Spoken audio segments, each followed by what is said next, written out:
tema da nossa aula de hoje é linguagem e língua. Todos os seres possuem linguagem, mas nem todos possuem língua. O que isso quer dizer? Seres como os cachorros, gatos, os passarinhos e até os bebês não precisam necessariamente verbalizar alguma palavra para se comunicar. Por exemplo, às vezes o cachorro ou o gato ele vai dar um sinal de que ele quer comer ou que ele quer sair de casa. O bebê vai chorar de uma forma diferente quando ele está com fome ou quando ele está sujo. Então, mesmo sem usar palavras, sem verbalizar uma palavra, eles passam de qualquer forma uma comunicação. A mensagem que eles querem passar é compreendida. Linguagem. Linguagem é o código usado para estabelecer comunicação. Como a gente falou um pouco anteriormente, não precisa necessariamente usar palavras, Pode ser feita através de outra forma que a gente vai dar uma olhadinha aqui. Primeiro, a linguagem verbal. A linguagem verbal utiliza palavras para comunicação, tanto na fala quanto na escrita. Alguns exemplos: as mensagens, seja no WhatsApp, seja os nossos e-mails e as nossas próprias conversas no dia a dia. E, por exemplo, a nossa aula aqui é um exemplo de linguagem verbal, porque nós temos o texto, que está aí na tela, e também tem a minha fala. Então, é um tipo de linguagem verbal. Linguagem não verbal. A linguagem não verbal não utiliza palavras para comunicação. É através de gestos, símbolos e cores. Alguns exemplos: as placas, as bandeiras e até a nossa própria postura corporal. É tudo aquilo que não necessariamente a gente precisa falar para entender. Às vezes, pela nossa expressão, alguém sabe como a gente está se sentindo. A gente não precisa falar. Isso também recai no exemplo dos animais que a gente citou lá anteriormente.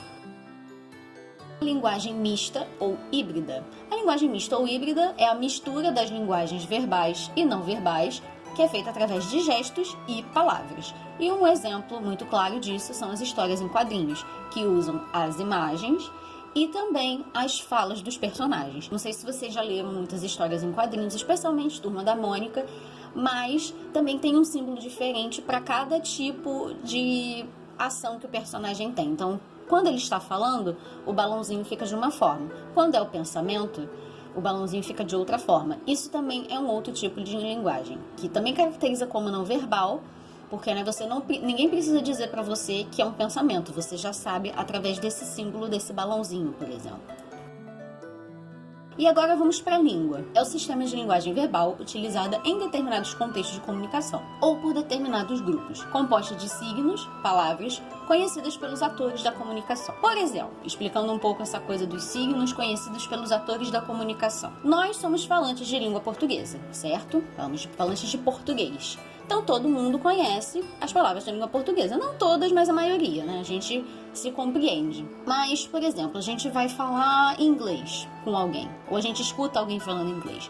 A gente não vai entender a mensagem completamente, Não sei se todo mundo aí tem inglês ou compreende alguma coisa. Tem palavras do inglês que a gente não entende, E mais pra frente, nos cursos de vocês vão aprender todo um linguajar próprio, Toda uma gama de palavras próprias do curso de vocês, Que tem todos os nomes de produtos, nomes de peças, nomes de programas. Se alguém de fora acabar ouvindo, não vai entender, Só exemplificando essa questão dos atores da comunicação.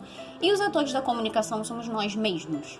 Vamos agora para os tipos de língua, que é basicamente bem autoexplicativo. A língua falada é a que nós usamos no dia a dia espontaneamente, que quando a gente conversa com os outros, nós usamos a língua falada. Língua escrita representa graficamente a língua falada, ou seja, não necessariamente uma palavra é escrita da maneira que se fala. Às vezes ela pode ter alguma coisa diferente. Por exemplo, os S com som de Z ou o Z com som de S. Tem muitas essas coisas na língua portuguesa. A língua formal ou língua culta, ela é estudada na escola com regras para seguir um padrão de comunicação. O que isso quer dizer? Sim, é a gramática que a gente aprende na escola desde sempre, mas as regras para seguir um padrão de comunicação é para todo mundo poder se entender na língua, Todos os falantes da língua poderem se entender, Eles convencionam essas regras para que todo mundo as siga, mas para que todo mundo possa se entender, Para estabelecer um padrão para a língua, sabe? Então a gramática não é a nossa inimiga. E a língua informal, que ela anda junto com a língua falada, praticamente, usada de forma natural, carregada de gírias e vícios de linguagem.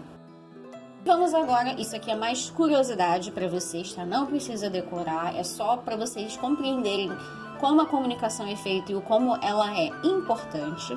Então, são os elementos da comunicação verbal. Esses são os elementos da comunicação verbal, vou explicar um por um para vocês.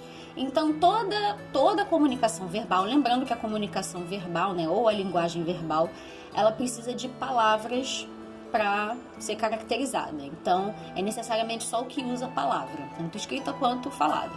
Então, nós temos o emissor, que é quem fala ou escreve.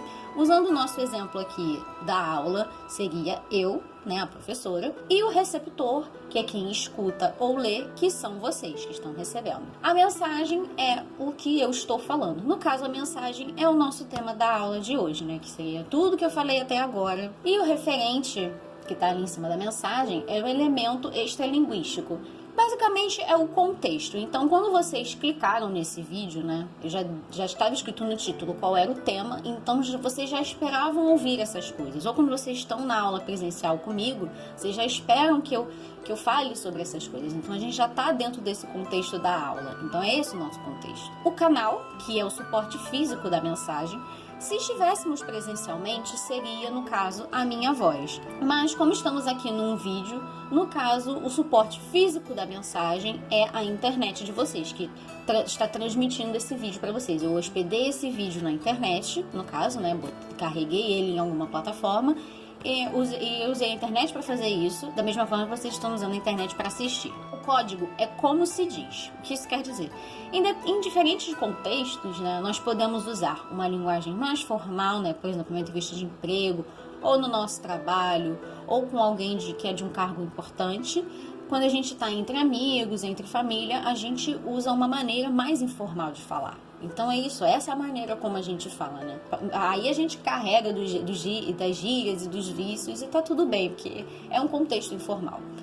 Né? Só um detalhe importante antes da gente fechar. Todos esses elementos aqui, eles têm que estar presentes para a comunicação verbal funcionar, né? A linguagem verbal funcionar. Se um deles não estiver funcionando muito bem, estiver meio capenga, a mensagem não é passada e não dá certo. Por exemplo, a internet pode estar um pouco ruim, então é problema no canal. Ou você, por exemplo, lá no presencial, né? Você pode chegar no meio da aula, pegar a aula no meio do caminho e não entender muita coisa. Ou às vezes até o próprio tema da aula pode ser um pouco difícil, que você não entenda. Se um desses elementos dentro do gráfico aí, da imagem não estiver funcionando direito, né, não estiver falhando, a mensagem não é passada. Então a mensagem não vai do emissor para o receptor e vice-versa. Bem, pessoal, essa foi a nossa aula de hoje, né? Eu expliquei aqui bem sucintamente para vocês e vou deixar para vocês os exercícios e também um material complementar que vocês podem ler se vocês quiserem. O conteúdo aqui do vídeo já é bem sintetizado e já tem tudo direitinho. Quem quiser se aprofundar mais pode ler o material complementar, tá bom? Espero que vocês tenham gostado e até a próxima!